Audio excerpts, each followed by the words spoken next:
ब्रज गोपियाँ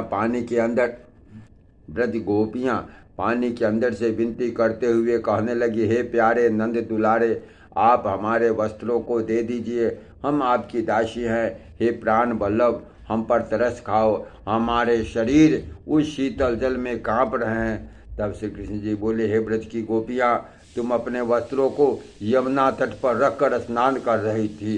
कोई चोर उठा ले जाता तो तुम बिना वस्त्रों के घर जाती, इसलिए मैं तुम्हारे वस्त्रों को रखवाली कर रहा था। तुम लोग मेरा पारिश्रमिक मेहनताना देकर अपने वस्त्रों को ले जाओ। तब गोपियाँ कहने लगी, हे श्री कृष्ण प्यारे, अब अपना तन मन धन सब कुछ आपको अर्पण कर चुकी हूँ, अब कौन सा मेहनताना चाहिए। हे राजा परीक्षित, गोपियों की बात सुनकर श्री कृष्ण जी कहने लगे, हे ब्रज बालाओ, यदि ऐसी बात है तो तुम सब एक एक कर हाथ जोड़कर जल से बाहर आकर मुझे प्रणाम करो, तब मैं तुम्हें तुम्हारे वस्त्र दे दूंगा।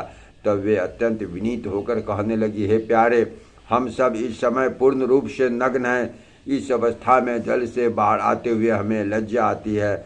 आप अपने इस प्रण को त्याग कर हम पर दया करते हुए हमारे वस्त्र को दे दीजिए। तब जगत पालक भगवान श्री कृष्ण जी बोले, हे ब्रज बालाओ, मैं संपूर्ण जगत का पालनहार, माता पिता बंधु सखा एवं प्रेमी हूँ, सभी कुछ मैं हूँ, अतः मैं मेरे सम्मुख आते हुए तुम्हें लज्जा क्यों। हे ब्रज बालाओ, तुम सब मेरे प्रति प्राप्ति के लिए व्रत पूजन करती हो, फिर मुझसे संकोच क्यों। जब तुम मुझे हमें अपना पति बनाना चाहती हो तो लज्जा भाव को त्याग निसंकोच जल से निकल कर अपने वस्त्रों को लेने के लिए मेरे निकट आओ। समस्त गोपियाँ जल से निकलकर मुरली मनोहर से वस्त्र लेने के लिए कदम के नीचे जाकर अपना मस्तक झुकाए खड़ी हो गई।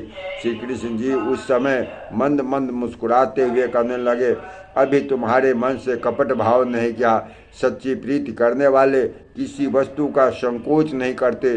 जो प्राणी अपने मन में तिल बराबर भी कपट भाव रखता है वह मुझे कभी प्राप्त नहीं कर सकता।